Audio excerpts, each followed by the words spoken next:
Just making it an excuse to hang about and pick up extra cargo. Guns or opium? I wouldn't be surprised if she turns out to be a smuggler. What a miserable place to be stuck in. Squalid, fifth-rate port. Ever been in Fuerteventura before? No, I don't know this part of the world at all. Oh, I thought not. Otherwise, you wouldn't be so upset about staying. Magnificent country. Ruins to visit by moonlight, fine stretch of beach. Back there in the hills, one of the few spots left in the world where you can get decent food and drink. It's called the Blue Pavilion. I insist you give me the pleasure of having dinner with us tonight. Oh, that's awfully kind of you, but... Us? You and your associates? And my wife and me. The committee? Oh, Mr. Chelm, I want you to meet a friend of mine. This is the Galloping Major. The committee wants you to toddle round. Okay. Right away. I'll be along. Better toddle. I said I'd be along. They don't like to be kept waiting. I'll lay on a car. We'll meet in front of the hotel at 6. Arrivederci. Dan Rather. An American, I suppose. Anyway, I quite like him. Time. 24 hours in the day, 1,440 minutes for somebody else to get busy on the same idea as ours. We ought to have got the plane and flown out, as I said from the start. You remember I said it, O'Hara? My name is not O'Hara. It is O'Hara. You hear? Mr. O'Hara. Yes, Mr. O'Hara. But you remember I said it? I said we ought to take a plane. Time. What is time? Swiss manufactured, French hoarded, Italian squandered, Americans say it is money, Hindus say it does not exist. You know what I say? I say time is a crook. If we took a plane, we'd be there inside 15 hours, instead of who knows where. I don't want any more talk about flying. The sky is for the birds. My feet are on the ground, both of them. Come in, Billy boy. What's all the fuss about? No fuss, Billy. We're merely wondering what course to pursue in view of this unfortunate delay. Join the peasants in their revels. Go to church. Write your memoirs. Very funny. I like an associate of mine to have a sense of humor. Good laugh does more for the stomach muscles than 5-minute setting up exercises. And now that we've had our moment of fun, and all the better for it, let's get back to the question. Doesn't this delay call for a cable to your friend in British East? Mustn't send cables. Can't you get it through your heads that the population down there has trained noses? They can smell a uranium deal like a cat smells fish. But aren't you afraid, Billy, that when our little party doesn't show up on the date you said, aren't you a teeny bit afraid that your friend might use this as an excuse to begin negotiations elsewhere? If my friend were looking for an excuse, you'd find a better one in the morning papers. What do you mean? I'm talking about the untimely demise of Paul Van Meer. I'm appalled, Billy. What an unwholesome opinion you must have of your colleagues to imagine that we... Look here, Peterson, you don't have to convince me of anything. You don't care what I think as long as I don't do anything about it. And I won't, unless you ever decide to sick that knife-happy little junkie on me. Watch yourself, laddie. Now, Jack, behave yourself. Sit down. For shame, Billy. I think you owe an apology to everybody in this room. And if you're half the gentleman I know you are, I'm sure you'll make it. As I was saying, Peterson, you've nothing to worry about. My friend won't pull out unless I tell him to. For purely venal reasons, that's the last thing I have in mind. Jack, give Billy a light.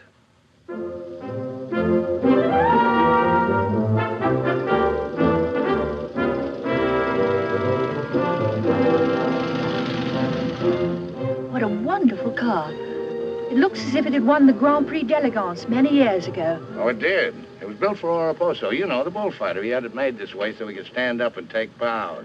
He only got one ride and bequeathed it to me on his deathbed. Well, here's to Oraposo. I hope you like champagne. You mean it's yours? Well, I gave it to my former chauffeur, the fat bandit in the front seat. Harry, look at that wonderful villa. Well, that was Bertie Crampton's. Oh, you mean Lord Crampton, in Gloucestershire? His family acres marched hand in hand with ours. Gloucestershire, the cathedral towns, trout fishing, garden parties. What a beautiful life. You know England well? Emotionally, I am English. I serve tea every afternoon with crumpets, and I've always kept up my subscription to Country Life and to Tedler. Trouble with England, it's all pomp and no circumstance. You're very wise to get out of it. Escape while you can.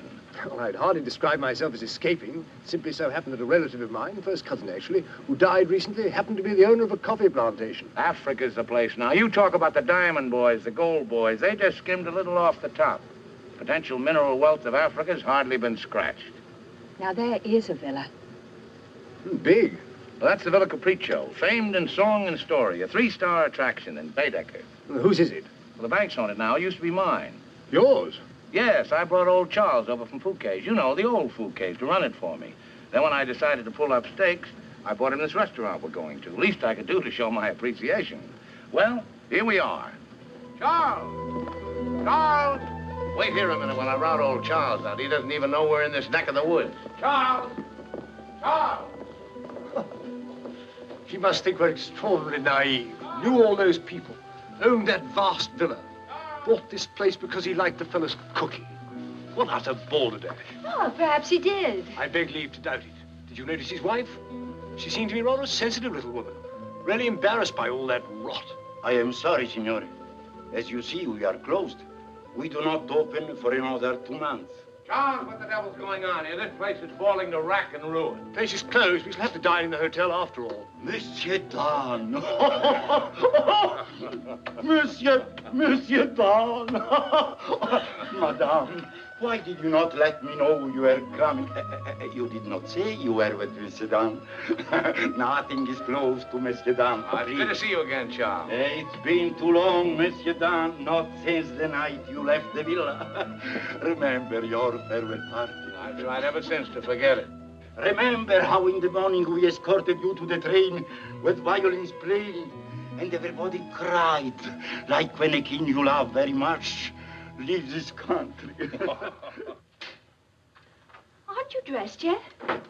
Do I appear to be dressed? Do dress, do hurry. It's the most wonderful day. And Billy wants us to drive out and see his villa. His former villa. Obviously, I can't go. I've got a chill on my liver. What a miserable place to be ill. And you forgot to pack my hot water bottle. You packed it. Gwendolyn, I distinctly remember. Hello. Oh, hello. No, I'm afraid we can't. Harry has this wretched chill and... Give me the telephone. Chelm here.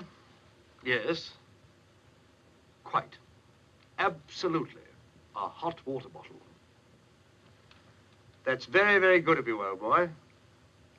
Look here, Dan, rather, would you mind very much if my wife went alone? She enjoys this sightseeing sort of stuff, you know. Splendid. Splendid. I'll send her along. You know, Gwendolyn, nowadays, one simply cannot afford to dismiss people just because they're not one's sort.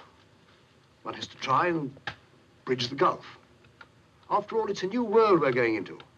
One's got to take it as one finds it. Face it. Use it. Master it.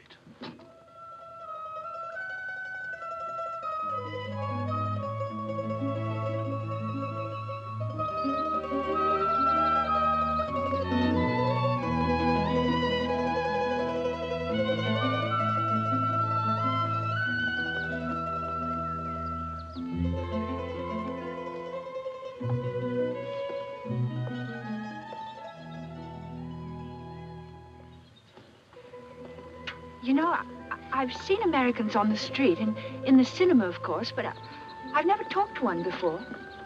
Are you a typical American? I think it's important that I should know. Why important? There are 2 good reasons for falling in love. One is that the object of your affections is unlike anyone else. A rare spirit, such as Lord Byron. The other is that he's like everybody else, only superior. Harry, for instance, is the very best of a type. Well, if you must know, I'm a typical rare spirit. How long did you live here? Well, the longest I've ever lived anywhere is 2 years. But when you were a child, didn't you ever have a mother and a father? And a house and a street and a town? No, I was an orphan until I was 20, and then a rich and beautiful lady adopted me. You know, I've changed my mind about your being an evil doctor. You're off to keep a rendezvous someplace in Africa sacred to the tribesmen. You're going to found a new empire and make yourself master of the riches of the world. But you need a beautiful blonde queen to impress the natives as the incarnation of the Queen of Sheba. That's why you're making a pass at me. Am I? Of course. I don't generally go sightseeing with strange men. You don't believe that, do you? Well, I believe anything you say. Do you? Well, you shouldn't, you know. You really shouldn't. You can make that pass now.